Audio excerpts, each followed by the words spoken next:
Hello, welcome back to Capes and Phasers. I am Trev. He is Gray. Sorry, it's been a hot moment. Life has been doing its thing. We came back though to do this special for Star Trek Section 31 movie, the first TV movie they've done, I believe.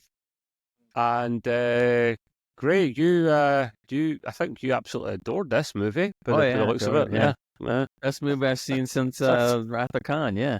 Have you been missing Star Trek? Oh, I've definitely been missing Star Trek, but Yeah. I missing it and then seeing this, I'm still pretty much missing it. I don't think it. Yeah. I try to be positive where possible. I know It's you do hard. as well, but I try to be that bit more positive because I kind of have to doing the podcast that you got to try and look for something a little bit Redeeming and shiny and bright, because it can't, if it's all negative, people don't like that really. But there's a famous saying, you can't bullshit a bullshitter. Yeah. And there's only so much wool you can pull over the eyes. Now, this TV movie, there's a lot going wrong with it. I'm trying to think what is good about it. Maybe we should get the positive stuff out of the way. That's probably a good thing, right? Start with positives. Georgiou's back, which is always good. Great character. I think she was underused, but she was a brilliant character. And she's back to her usual Georgiou kind of ways. No, but she's mellowed it, you see. Great. Our usual Georgiou ways is where we last saw her in the end of Discovery. Yeah, but she'd mellowed out. But that's not what we're looking for. We're looking for the old her. Well, not completely the old her, but the old her in terms of Section 31, like we thought it was going to be, but wasn't. Okay, yeah, sure. Yeah, so that was totally ridiculous, but that's a fair point. We want to stay on the positive, so we'll go with a couple more. I can bring up one positive when you're done. Okay, yeah, go. Sure. I thought the ships are pretty cool. Not the garbage ship, but the other couple of Section 31 ships or whatever, they're pretty neat. I have to agree with that. Yeah, shiny. CGI was decent. It kind of did a Voyager thing or something that separated, not really separated a little, and then it just goes into warp. That was pretty cool. Yeah, I knew they were going. They had a bad ship after a while. The cool Section 31 ship they were on didn't last too long, which was a damn crying shame, because it was the usual kind of. It was like the one from Discovery a bit, like a black ship to try and, because they don't have cloaking the way we know cloaking. They use other methods to try and make themselves stealthy and making your ship black in space. Makes sense to me. If you really think about it, all the ships, well, not all the ships, but many of the ships, all should be black. They shouldn't be like these ships here. They should not be like these ones in their backgrounds, because they're they're like, hi, we're Federation. Can you imagine how boring a series would be with all the ships are black, where you can barely see them, and you're like, oh, this isn't very exciting. It's not going to work. Yeah, I'm thinking Roddenberry thought this one through way before we did. Yeah. Any more positives you can think of, Gray, from your point of view? And there's not many, I know. The character is back, but not utilized properly. The ships were cool. Oh, okay. Georgiou, the character, had 2 or 3 very funny lines that I liked. I can't remember all of them, but there were a couple of good ones at good points in this show. Garrett was back. Garrett was back. She was okay. I mean, as far as the cast as a whole, they all sucked. With what's her name, being Michelle Yeoh, being probably the best, but to be honest, there's so many movies that she's done that are far better than this. Oh no, she's been underutilized, definitely. Yeah, or she was phoning it in, or both. I don't know which. True. I mean, that's. I can't. I'm really struggling to see if there's any other positives. I think that's it. I think we covered them. Yeah. So I mean, so it's not a long movie. It's only an hour and a half, which is basically just kind of like 2 episodes back to back, which I'm a bit disappointed in, considering it was going to be a mini series. Or it's going to be a season. No, it's going to be an actual TV show. Yeah, it was going to be an actual TV show for a whole season. And then they minimised that. They cut it back, Gray, to a mini-series, which was going to be 3 to 6 episodes. And then they cut that back to a TV movie because it's the only way they could get Georgiou, Philippa Georgiou, listen to me, Michelle Yeoh, back to do this. Right. So I don't know if that's a good thing or a bad thing. Well, they were banking on the fact that since she was an Academy Award winner, they've been going like starring Academy Award winner Michelle Yeoh. But you know what? It doesn't matter how great an actor you are if what you get is garbage. Oh yeah, if the output will always be awful if the input is mince. Well, let's put it this way: it could have been worse, and that's hard because it was bad. It could have been worse if Georgiou wasn't there. Then it would really be bad. Then there'd be nothing for you to cling on to at all. Genuinely, exactly. That's why we're tuning in because it's Star Trek, of course, and we do the podcast. It makes sense, but yeah, there would be nothing else to cling on to. Klingon, right. I get it. Klingon too. Klingons. This the plot is nothing too crazy. So like we haven't seen much of Georgiou since she came back from Discovery era in the future. She gets sent back to kind of save herself. And she's been laying low, but Section 31 have managed to rope her back in along with a ragtag crew, essentially, and they've got one job, which is to find this broker, get this weapon that they're dealing with. This weapon, though, is called the Godsend, which is a cool name for a weapon, I must admit. It's literally a weapon that Georgiou had made when she was Emperor back in the Terran Empire, or Empress, sorry. And she got this thing made, and it literally travels like a virus throughout a whole quadrant, killing potentially trillions of people. But she ordered it destroyed, or she thought she ordered it destroyed at the end with her lover, her partner, which is a bit weird, a bit kind of grim. But that's her badass Georgiou kind of self there. And I think that's the small part of her starting to kind of thaw out a little bit, Gray, when she actually wants it destroyed. But this guy, Son, was his name Son? Son. He basically decides to keep it around, and you don't know that till later on. And this is what this weapon's all about. It goes from the Terran Empire over to the main, not Terran, but the main Prime universe. And the broker is trying to literally take this back because they've got this little breach between the two worlds, the two universes, Gray. Yeah, convergence of the convergence, whatever it was. And they're wanting to take the Empire, the Empress's fleet, or it's this guy, the lover, Son. He's actually running it at the time. We believe it's never clear, and he's going to use this weapon to actually bring his old Terran Empire across to the Prime universe and literally just F shit up. Doesn't work out like that, thankfully or unthankfully. But where to even start? So the plot. That's a simple example of how this show was. We're sitting there going like, oh my God. It's all over the place. It's all over the place. So the plot is very bare bones, very minimal, I think, Ray, and it goes all over the place, doesn't it? They're doing a bit with Georgiou as a young girl, where she basically kills her whole family to prove that she's worthy of becoming Empress.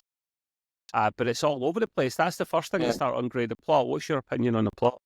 I mean, I thought some of the backstory about Georgiou was interesting. I'm not going to say it was great, but at least it was interesting just to kind of find out a little more about her. But it was so quick and jumpy and all over the place, that you didn't have time to really care a lot. In fact, the whole relationship that she had with San back then, and they were kids and they grew up and really cared for each other. But that didn't really come through like it should have. And I think that's part of the problem, was that they didn't have time to really develop that kind of stuff. So if they had, it might have been got you more involved or whatever. But again, still the backstory was, I'll admit, was somewhat interesting just to learn a little bit about it. Yeah. But the overall story was just very plain, ordinary, weak. Yeah. I mean, And the set thing, they must have spent a whole $3 on some of the effects for the set. I mean, come on. There was parts where there was a lot of flame going on. Why? And I love Trev. We were both watching, and he goes, "They never believe in flame suppression systems on the ship." It's probably the first thing to be knocked out. That and shields, like it's Yeah, convenient. you're exactly right, though. I mean, and then the funny thing is that the flame that was coming out, so many scenes were just so, you could tell it was just a flamethrower. It was just a little flamethrower going. It was the same one every time they would show it. I It was was like somebody was offset going, "Watch this." It was like a WWE wrestler's entrance would have got the fire at the sides as it comes onto the stage. You know, Exactly. And it was all over, and it looked bad. I mean, it looked so bad. There was no rocks though. There was no rocks. Great, at least that's a positive coming out of the bulkheads. And by the way, they also did a technique which is not good in filming and stuff. Every time they got into any kind of real fight scene, they used the old jumpy camera, zoom in, zoom out, blur motion, blah blah blah blah blah, and that covers up all kinds of mistakes that you can make, and looks so fake. So the fight scenes were awful because they kept on doing the motion blurry thing and zooming in and out thing, and it's just like, you can't believe the fight scenes at all. And when they'd stop blurring or moving so much, the fight scenes were terrible. I'm sorry, Michelle Yeoh was awful. I mean, you could tell where it was fake and just not really into it. So there is a reason for that, and that's because they got her on board where they probably shouldn't have. Michelle Yeoh agreed to this, right? Right. Basically, Paramount were willing to let her kind of drop the contract, you know, but she had a contract signed, and she went, no, I'm going to fulfill my contract. I'm going to honor my contract, and respect her for that. Yeah, she didn't have to, considering she had an out. She didn't take it. She should have taken it because it seemed like she was. I'm not necessarily going to blame her completely, Grace. So No. yes, it was a bit flat and a bit half-arsed, but she was not on that show a lot, right? So for a lead actor, she was not on it a lot at all. And when you did see her on screen, a lot of the time it still wasn't her, because see, if you see side shots and like shots from behind and whatnot, yeah, that was a stunt double, because she was off filming other things. She would literally, they would film chunks of this movie without her even being anywhere remotely close to set. Yeah, she was running to and fro different projects. I'm sorry, you can't give your all to this movie if you're running about like that. You have to give your several months, whatever it is, and film it and do it properly. Otherwise, you get this. It almost seemed like, even though I hate the script, that the other members of the cast had it down more pat than she did. Oh, they did. They were better than her. Dare I say it? The other, and we'll go on to the characters in a minute, but certainly they all acted, at least I thought, better than her, because they're not the big stars that she is, and they've got a lot more to prove, and they had more time to set. Well, just let's go on to them. Great, let's go on to them. Sure. We had a bunch of characters there. We had a young Lieutenant Garrett, for soon to be, or not soon to be in the future, captain of the Enterprise C. It was nice to see her, although we don't see her much in yesterday. We don't see her much in TNG. She just seems very, very different, and maybe she's a younger, more reckless self. I'm not sure, but it was nice to see her canon being respected a little bit. You had like a shapeshifter, and no, it wasn't one of Odo's shapeshifting type. It was just another species who I'd never seen. I think they call it cameloid, something like that. Oh yes, I know where they're from. They are from Star Trek VI: Undiscovered Country. Remember? Okay. Yeah, the chick that kept morphing. That's who they are now. They dropped a lot of what they call member berries, but it didn't help the show. I mean, nostalgia board. They had one too. I only briefly mentioned it, but the guy that was Georgiou's assistant at the bar brothel that she was running, just goofy. But anyway, he was half black on one side and half white on the other. I mean, the color white half and the color black. And there was an episode of original series called "Let That Be Your Last Battlefield," where they had that alien race that was half black, half white. Michael Jackson. And what was great about that episode, which is better than this one, was they were making a comment on racial strife going on at that time, but through science fiction. And I'm not really giving anything away, but there was a point in the show, I saw it, but I know a lot of people that I knew that saw that episode didn't pick up on it. But I noticed that one of them was black on the right side, but the other one was black on the left side. Just to mix up. It's just but the way they shot the camera angles was brilliant, because it kept you off guard, so you didn't notice it. I did, but lots of people didn't. And then there was a point in the episode where they looked to or Kirk questions something, and he goes, "Why are you guys hate each other so much?" And then one of the characters, I think it was Frank Gorshin that played the character, says, "Don't you see the difference?" And Kirk's going like, and he goes, "He's black on the left side. I'm black on the right side. That's why we hate each other." And he's like, "Okay." Eventually, they get locked into a netherworld thingy that they're where they're constantly fighting. They can't. There's no way to escape it, and it ends with them just like constantly beating the crap out of each other, or whatever. But it was weird because you have not seen that race ever pop up again until now. So that was kind of cool. Some of the member berries were okay, but it wasn't enough to save the show. But it was okay. Yeah. They're always going to do that to try and get the diehards involved. I understand that. Some of the other characters were a little bit strange. We had the weirdest one had to be the bloody Irish Vulcan. Oh God! And listen, nothing against the Irish or Vulcans. No, and I'm sure there are Irish Vulcans in the future, but this character is nuts, a little bit nuts and crazy, and it's purely down to, think of Inner Space, the movie, where there's a little bloody pilot inside piloting this Vulcan. The Vulcan is a robot. He's a robot, essentially. And it's this little robot Vulcan. Why a robot Vulcan? Tiny little inner space vehicle thing. Oh, who's also Irish. Like? He's also Irish, by the way. Yeah. By the way, do you know what I just thought about this, what that critter almost looked like? Looked like Plankton from SpongeBob SquarePants. I've never seen SpongeBob. Oh, man.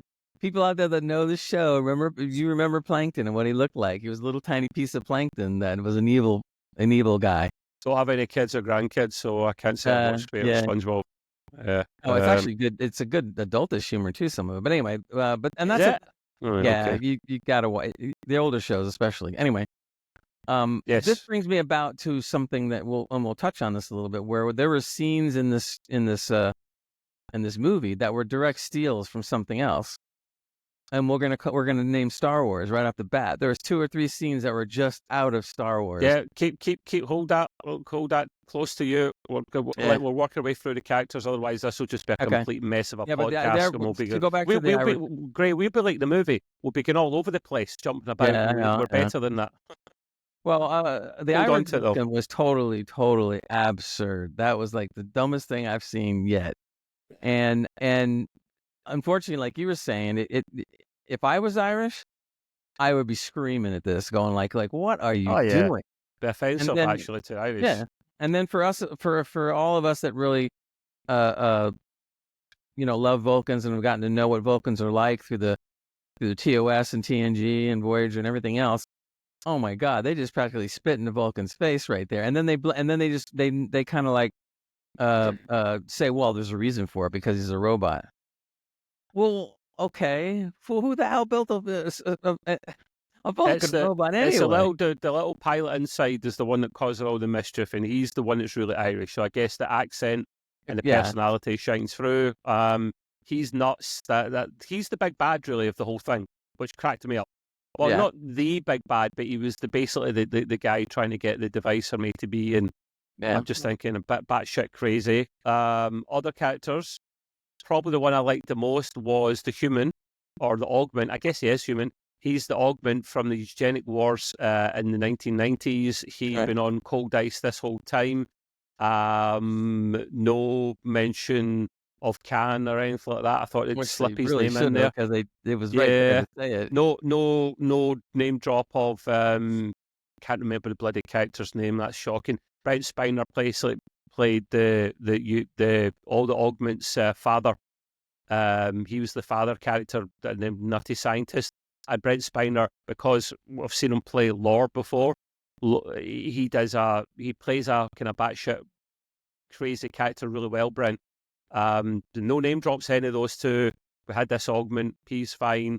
And then you had, who's the other guy, the black actor with the kind of the eyes? Was he another robot? I wasn't sure who that he was. was. That was the shapeshifter. That was the Cameloid. Yeah, he was the Cameloid. That's right. He was the shapeshifter. Yeah. That's right. Who am I missing? Character-wise, was that most of them? Trying to remember now. It's like that's most of them. I maybe get one or two that I've missed. I think that was it. You had the robot guy as well. You had the guy that had the mech suit on as well. The guy in the mech suit, who was an Aussie. Stupid. He was an Aussie. He was funny though. He was funny. And he basically went about in a mech suit all the time. It was like a Thor. What was the Thor Love and Thunder type humor where it doesn't belong, and it just makes everything kind of. No, it didn't belong. It didn't belong. So I was trying to isolate it on its own and getting a chuckle from it that way, which kind of worked for a moment. He was a bit nuts. He was literally doing the Hulk and smashing through everything. It was hilarious. By the way, speaking about bad special effects again, did you notice when he went through one or two of those walls, it was like the old 1960s paper mache walls. They were just coming off in one piece and it just falling down. And I'm going like, wow, are you kidding me? He literally busts in on Andorian and another random alien, basically making sweet love because it's some kind of brothel type thing. I don't even know what that was. And then he makes a comment and goes, "Ooh, nude aliens!" Like, okay, yeah, just random, like a bit immature, and not immature for the sake of being immature because it wasn't funny even. And I'm really immature. It wasn't funny. Really dumb. So yeah, I don't really get. Who was your favorite character? Gray. I have to say, I like the Augment. I liked Augment. He was pretty cool. He was the leader of the Section 31 group, basically. I mean, if you had to pin me to a wall to ask me who was favorite, I probably would pick the same one. But to be honest with you, they all sucked. I mean, no, he was okay. He didn't do too bad. The character he was the more serious one. He had to be because he was a leader, and he was wasted. I think same with exactly. So you wanted to talk about. You were talking about basically stealing scenes and plots and things from other franchises. Yeah, there was a part during the course of the show where they were trying to start up the ship again or get it to do whatever it was supposed to do, and you see whoever it was program it, but it's not happening, and it's kind of like going rah, rah, rah, rah, just like the Millennium Falcon did. And then what does Georgiou do? She looks at it and gives it a bash, and then it comes to life again, and then it works. I'm going like, oh my god! I mean, right out of Star Wars, and very, very much not good. That was one. Then there was two where they talked about since they were on a garbage scow ship. All right, they what do? They go down to where the garbage is, which was the same thing in Star Wars when they went down to the garbage scow. So she's down there, and there's stuff all around, and oh boy. And then she finds a dumbass toy and says it has some kind of metal in it that, this race uses this metal, and if it's exposed to water or something, I don't know, it blows up. It really lame. I'm sitting there going like, really? Come on. I mean, out of all that stuff, you're telling me that this ship flies around as a flammable bomb the whole time? I mean, the whole thing's very not Star Trek-y. And for people that moan and go, it wasn't supposed to be, it was supposed to be something different. I'm sorry, they literally put it in front of the title Star Trek Section 31. It wasn't like Enterprise where they got rid of Star Trek at the start and called it Enterprise. It literally says it in the title, Gray. Yeah. It should just called it Section 31 and not even bother with Star Trek. Now, the reason I'm so gutted is because I love the Section 31 stuff. I actually enjoyed the Section 31 plot from Season 2 of Discovery because that's when they started trying to fix it. I love the fact that they had these stealthy kind of ships that didn't use cloaking, but they used other ways of being stealthy. You do see one of those ships in this movie for like a hot minute before it gets sabotaged inside by the bloody. Oh my god! And it gets sabotaged way too easily. Oh wait, it gets taken. This is a futuristic starship taken out way too easy, and that's what gives them the bloody crap ship later on. one bomb goes off, and it just like, oh, sets a chain reaction. This whole bloody ship goes up. Well, I'm like, in his defense, if you're inside and you know how the ship works really well, you probably could take it out pretty easily if you knew how. But yeah, we're trying to give them any kind of bone here, really, to cling on to. But yeah, the ships are cool, I guess. You just don't see enough of the cool ones. That's the problem. They're stuck in that bloody garbage collector ship for a little bit, and I just. with Do the you know what it lousy looked steps like? and Do flamethrowers. you know what it gave me vibes of the Nebuchadnezzar from the Matrix, those hovercraft type ships with the Yeah, kind of the yeah. energy around them, because Yeah. that was the tractor beam thing on it. You know what? Now that you say that, oh, I'm wondering if they lifted it from there. Because now you're right. They were stealing. You're They were right. stealing left, right, and centre. Yeah, that looks a lot like it now. I never Yeah. thought about that. So another lifted, but uglier than the Right. Nebuchadnezzar. Yeah. So another scene lifted from another movie. Whoa. So, like, Section 31 is supposed to be very covert, very dark, very mysterious. It should be a. Listen, I have no problem with being a M for mature, as they call it in the States, or a 15 or an 18 certificate in the EU and Europe and whatnot. It's supposed to be darker. That's fine. I almost wanted to be almost quite shocked by how dark it could be, but it wasn't. I was just laughing at it too much.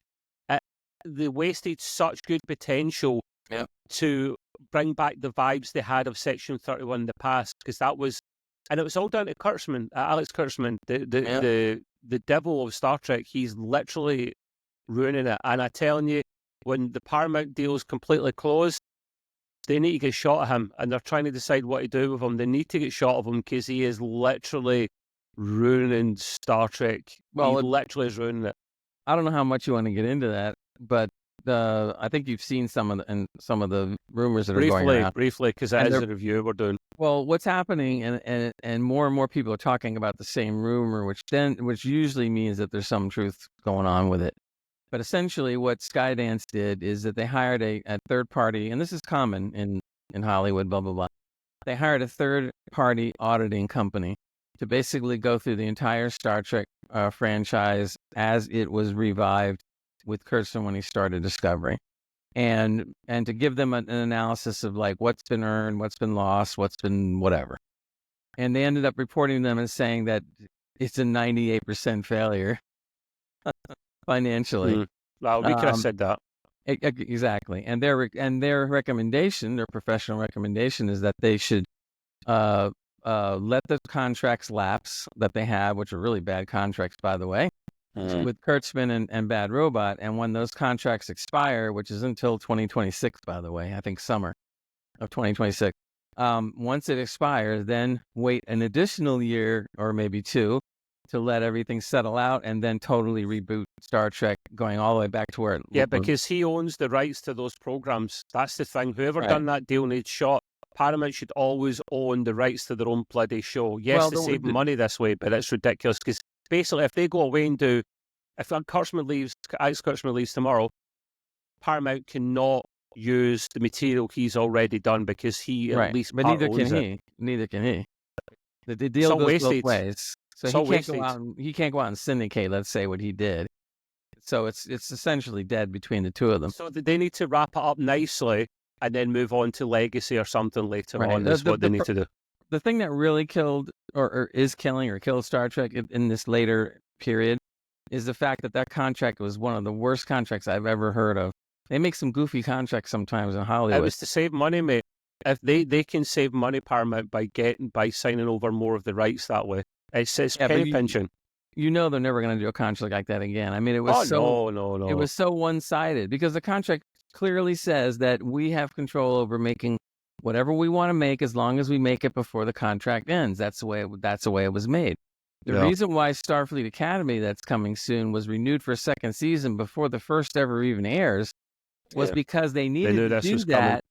Exactly. They needed to do that to make sure that they get it in before. And you save money on the sets and stuff as well. To be fair, that's a minor reason. The major reason is because that's the official reason they'll give you, though. Well, the thing is, as long as they do this, they get paid. And as much as Amy the Skydance takes over and doesn't want to pay them, they can't. They have to pay them. So and so what happens too? The other reason, even though I do like Strange New Worlds far better than than any of the other stuff because Kersham wasn't quite as involved, but it was still Bad Robot involved in making it and all that Strange stuff. New Worlds is up and down, mate. Sometimes it's crap and there's crap episodes. It's up and down. I agree, but still, of the bunch, it's still the better one. But the problem is the reason why it got renewed for the 4th season so quickly was the same reason, because they needed to get and they've already started pre-production faster than they've ever started pre-production on any show before. Because they got to squeeze it all in before. This will be the last season, probably. I don't think there'll be any more than 4 of Strange New Worlds, and then Academy will have its 2 seasons, and that'll be it. Well, I heard, which is fine. I don't know how true this is, but I heard that they're going to try to get that 5th year out of Strange New World by speeding everything up as fast as they can. Well, they probably would. They would do it in time. They've got time to do it because according to this goofy contract, they don't have to hand over completed stuff by then. They simply have to start it. They just have to start it pre-production. Yeah. That's it. They draw a picture of somebody and say, "This is Strange New World season 5." Yeah. Pre-production, we're safe. So these guys are making out like bandits now, Kurtzman and Bad Robot, by getting paid and doing all this stuff is simply just to keep themselves employed. We'll leave it there, man. Because let's say we need to rein it in, because I'll just turn in. Well, as bad as as bad as Section 31 was, we don't want to be given too much credit of awfulness to Kurtzman and Kurtzman Trek, because it kind of takes over the review, and I don't want that to happen. So we could rant for ages, is why I'm trying to rein it back in, to be fair. And we might very well do. I get it. I wish they would make an announcement about Strange New World when they're coming back. They will soon after this, mate. We'll let this movie settle a little bit. But they've done a really bad job in it. I'm giving it a 3 out of 10, mate. What are you giving it out of 10? That's exactly what I was going to say. And the only reason it gets a 3 is because there were some nice member berries. There was, I like the ships in it. I like seeing the young Garrett and the things that were positive. And I'm trying to be positive by giving it a 3 grade. I think that's about right. 3 things positive out of. I think that's the lowest we've ever given. I think that's the lowest or joint lowest we've ever given anything Star Trek. Some people might like this. To each their own. That's up to you. I respect your opinion. Maybe you are a general Trek fan and you're not like diehards like us, so you're more open. And listen, Gray will tell you, I'm trying to tell him to stop being so negative sometimes. And I tried to be more positive for both of us, but even I'm like, it just wasn't good, guys. I'm sorry. I want to be positive, but it's shit. It really is. Yeah. And as of the recording of this show that we're doing right now, the movie's been out for about 24 hours, maybe. Yeah. On Rotten Tomatoes, the critics give it 17%. That's only 24 reviews, but that's a lot. The public is given in 50 reviews already, and it's 23%. Is that IMDb? No. This is Rotten Tomatoes. Okay. 17, so that's bad or good? Closer to 0 is 17 is awful. It's called the Rotten Tomatoes splat. The splat. Closer to 0 is bad. Then closer to 100 is good. Right. Okay. Yes. Got it. And a lot of times when the critics on Rotten Tomatoes are always panning something, usually the audience likes it. So, but in this case, they pretty much agree. So it don't look good. I don't think it's going to get much better. Over time. It probably won't. But we'll see. We'll see what comes from it. Hopefully, they give us a nice date for Strange New World soon. Gray and I, what I'm hoping we can do next is next week, a few days next week sometime. I'm off work all next week, which is great. So hopefully we can do like a Silo Season 2 season-long review, because I've just finished that up as well, just to give our general opinions on that. We'll wrap up there, Greg, because I say we could rant for ages, and I don't want to do that. But yeah, not a good movie, guys. Sorry to be negative, but please comment below if you think differently and why. Maybe I just haven't seen another point of view, and I'm willing to entertain it. I doubt it. But yeah, we'll wrap up there, Mr. Gray. Thank you for coming along, mate. Say goodbye to the people for me, please. Bye, buddy. Live long and prosper. See you later. Bye-bye.